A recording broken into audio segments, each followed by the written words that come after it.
Hai semuanya, balik lagi sama calon sarjana. Dari sekian banyak kasus orang hilang biasanya paling sering bikin gempar publik. Apalagi kalau tidak terpecahkan tapi banyak bukti seperti footage CCTV-nya ya guys. Penasaran kan? So, let's check this out. Nomor 5. Cory McKeag. Kisah pertama datang dari seorang anggota prajurit Angkatan Udara Kerajaan Inggris yang menghilang secara misterius pada tanggal 26 September 2016. Namanya adalah Cory McKeag. Dirinya yang saat itu berusia 23 tahun terakhir terlihat pada subuh hari setelah minum-minum di bar gitu ya guys. Dia terlihat pulang sendirian sebelum akhirnya pergi ke daerah belakang pertokoan dan tidak pernah terlihat lagi setelahnya. Masalahnya nih, setelah itu nggak ada kamera yang menangkap keberadaannya lagi dan polisi punya teori kalau Cory yang mabok ini masuk ke dalam sebuah tong sampah besar. Kenapa teori ini paling masuk akal? Soalnya guys, waktu polisi coba untuk melacak handphone milik Cory, handphone tersebut berada di tempat pembuangan akhir. Rute yang dilalui pun sesuai dengan rutenya truk sampah. Bahkan meskipun sudah berbulan-bulan dilakukan investigasi sampai memakan biaya sekitar 43 miliar rupiah, tidak ada satupun tulang yang ditemukan. Selain bantuan dari polisi, ibunya yaitu Nicola ikut berusaha tuh dengan melakukan interview di mana-mana. We are still trying to find answers. People don't just vanish, so I must be missing something. The police must be missing something because Cory is somewhere. Tujuannya kali aja ya ada orang yang melihat sang anak dan juga melaporkannya ke polisi. Sayangnya segala usaha yang dilakukannya selama setahun tidak berhasil menemukan titik terangnya. Polisi Suffolk pun menghabiskan lebih dari 2,1 juta pound sterling untuk penyelidikan yang menjadikannya salah satu kasus orang hilang termahal dalam sejarah kepolisian setempat. Sampai akhirnya polisi pun menutup kasusnya sebagai skenario orang hilang paling aneh karena kemungkinan besar tubuhnya terkompres dalam truk sampah sehingga tidak meninggalkan jejak apa-apa. Ya, kalau udah kayak begini mah yang bisa dilakuin keluarga pun cuma ikhlas kan guys?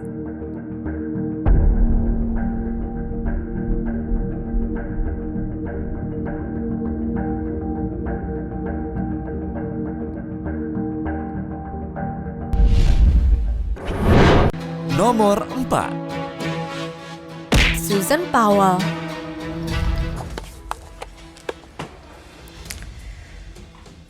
This is me, July 29th, 2008. It is 12:33 Mountain Time. Covering all my bases, making sure that if something happens to me or my family or all of us, that our assets are documented. Hope everything works out and we're all happy and live happily ever after as much as that's possible. Charlie, say hi. Semenjak kasus hilangnya Susan Powell mulai muncul ke media, video tadi langsung viral di mana-mana guys. Soalnya setahun dari pembuatan video ini, ibu dari dua anak itu dikabarkan menghilang dan jasadnya sendiri tidak pernah ditemukan. Video yang kalian lihat tadi merupakan inisiatif dari pengacaranya si Susan. Alasannya tuh sederhana, dia takut kalau nanti barang-barang tersebut dijual sama suaminya. Itu sih masuk akal ya karena suaminya ini telah dinyatakan jatuh bangkrut guys. Tapi sayangnya video ini bukan dipakai untuk berebut harta gono gini dong, melainkan menjadi salah satu momen terakhir Susan dengan keanehan rumah tangganya saat bersama Josh.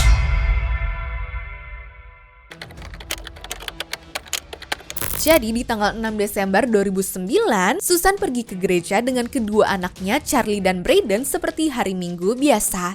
Tapi malam itu sesuatu sangat aneh terjadi guys. Josh tiba-tiba aja membawa kedua anak mereka berkemah saat di luar itu sedang badai salju. Tiap kali ditanya kenapa Susan tidak ikutan camping, Josh cuma bilang kalau istrinya tuh lagi nggak enak badan dan memilih untuk stay di dalam rumah. Cuma beberapa hari setelahnya saat anak-anak mereka tidak hadir di penitipan anak, mulai tuh keluarganya sama teman-temannya mulai curiga dan langsung melaporkan kalau Susan itu menghilang. Setelah menerima laporan, penyelidikan polisi pun dilakukan di mana mereka menemukan banyak sekali kejanggalan dalam ceritanya. Sampai akhirnya polisi menemukan ada semacam surat wasiat yang disimpan oleh Susan di deposit box-nya ya guys. Di dalam surat itu ada tulisan seperti ini. Jika saya mati, mungkin itu bukan kecelakaan, bahkan jika terlihat seperti kecelakaan. Apa dari sini sebenarnya dia tuh sudah punya feeling ya? Selama kasus ini berjalan, sebenarnya polisi sudah menetapkan Josh sebagai tersangka, tapi tidak pernah ada cukup bukti untuk menjeratnya secara hukum. Josh juga bahkan kelihatan tidak ada niatan untuk membantu ataupun panik waktu istrinya menghilang. Ditambah lagi nih, Josh juga melakukan penarikan uang dari rekening pensiun Susan 10 hari sebelum Susan dinyatakan menghilang dong guys. Gak berhenti sampai di situ, polisi juga menemukan beberapa penemuan lain seperti ponsel Susan dengan kartu SIM dilepas di mobil Josh, bercak darah di karpet rumah, bahkan ditemukan juga sekop, terpal, jerigen bensin, dan juga generator di mobilnya Josh. Jujur hal ini sas banget sih, tapi lagi-lagi polisi nggak bisa berbuat banyak dan tidak bisa menangkap Josh karena buktinya belum kuat. Kedua anaknya juga sebenarnya dilakukan interview guys. What did you do last night? Go camping at Dinosaur National Park. How did you guys get to where you were camping? We got in the airplane, and the airplane went to Dinosaur National Park.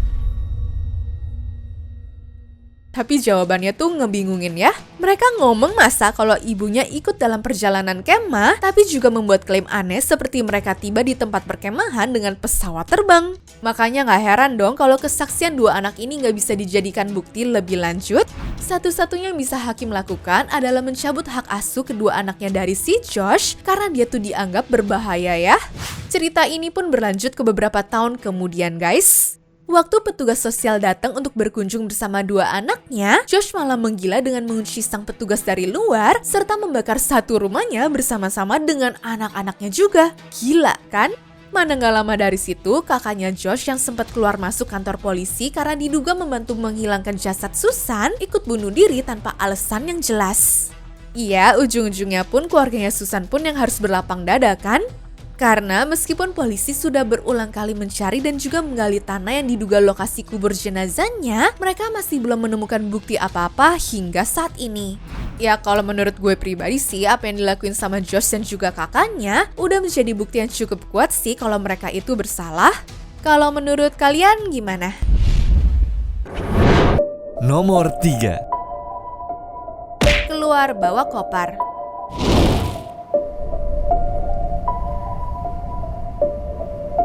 Inilah rekaman CCTV yang memperlihatkan detik-detik pelaku dan korban masuk ke dalam kamar hotel di Jalan Kebon Kawung nomor 54 Cicendo, Bandung, Jawa Barat pada Rabu 24 April 2024 pukul 9.51 waktu Indonesia Barat. Seperti yang bisa kalian lihat, masuknya berdua, keluarnya malah sendiri. Udah gitu ada koper gede juga lagi. Jadi video CCTV di bulan April 2024 kemarin merekam seorang pria bernama Ahmad Arif membunuh teman kerjanya yang berinisial RM guys. Di dalam kamar hotel itu mereka berhubungan seperti suami istri hingga korban meminta tersangka untuk menikahinya. Nah, karena pria ini menolak bertanggung jawab, korban pun akhirnya mengeluarkan kata-kata yang menyakiti hati tersangka. Berikutnya dengan sadis, Ahmad Arif ini membenturkan kepala korban ke tembok hingga berdarah, membekap mulutnya dan mencekik korban selama 10 menit hingga tidak bernafas. Singkat cerita, tersangka ini keluar untuk membeli koper dan berusaha mengambil uang yang dipegang sama sang korban sebanyak 43 juta rupiah guys.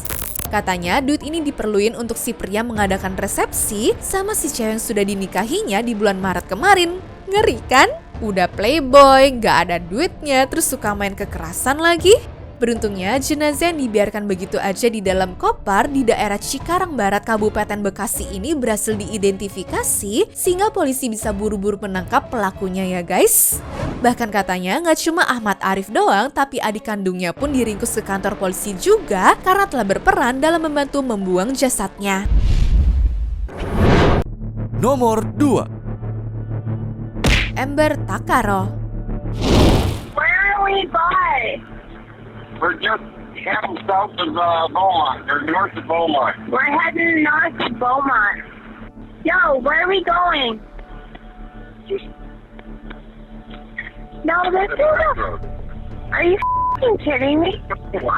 You better not take me anywhere I don't want to go. I want to go into the city. Rekaman tadi adalah percakapan terakhir Amber Takaro setelah diantar oleh pria yang tidak dikenal ya guys. Dalam rekaman tersebut, Amber terdengar kebingungan dan juga cemas. Ketika pria itu bersikeras bahwa mereka sedang menuju kota, Amber merasa ada yang tidak beres.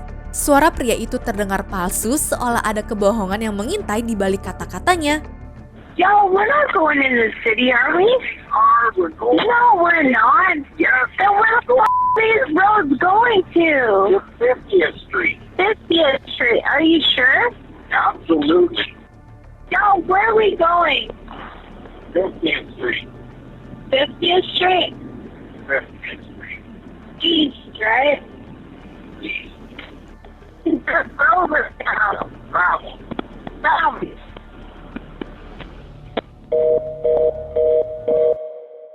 Menurut pihak keluarga, kasus Amber ini harusnya dapat ditangani lebih cepat kalau diurus oleh polisi yang kompeten ya guys. Soalnya mereka sempat nggak nganggap serius kasus hilangnya Amber, bahkan sempat mencabut infonya dari daftar orang hilang. Jelas-jelas nggak pulang ke rumah dan ada bukti suara gini kok malah dibilang dianggap santai ya? Ada yang aneh kan? Nah, dengar-dengar nih, kepolisian juga baru menyelidiki hilangnya Amber setelah sebulan tidak pernah muncul. Bahkan nyelidikinnya pun kayak kepaksa gitu dong. Menurut mereka bisa aja Amber lagi di fase bosan, capek punya anak, dan mau berpesta menikmati masa mudanya.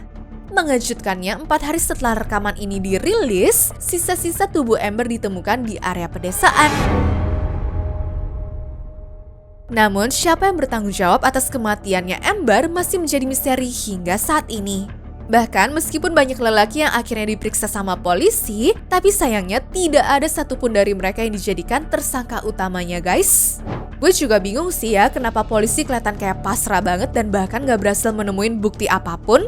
Menurut gue jadi wajar banget ya kalau keluarganya pun jadi marah banget dan tidak menerima permintaan maaf dari para polisi. Tugas polisi itu seharusnya menjaga warganya kan? Nomor 1. Trevor Dilley. Di umurnya yang masih muda, harusnya Trevor ini bisa hidup lebih panjang kan guys? Tapi sayangnya, pria berumur 22 tahun ini malah berujung menghilang begitu aja pada tanggal 8 Desember tahun 2000. Ceritanya, warga asal Irlandia ini terekam CCTV lagi jalan pulang jam 4 subuh setelah datang ke pesta Natal kantornya. Waktu terekam ngambil payung, sempat kelihatan dia kayak lagi ngobrol sama sosok pria berpakaian hitam di luar gedung. Tapi dari teman sama keluarga tidak ada yang tahu siapa sosok ini. Udah gitu pas dia jalan pulang ternyata sosok yang sama masih ngikutin dia guys.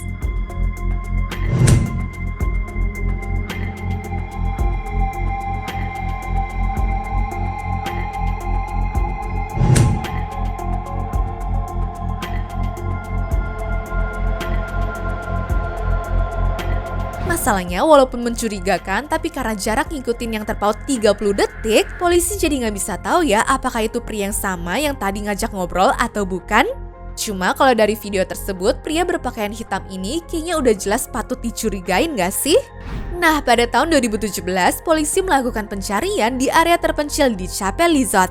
Soalnya, menurut seorang informan, mungkin aja Trevor telah dibunuh oleh seorang kriminal.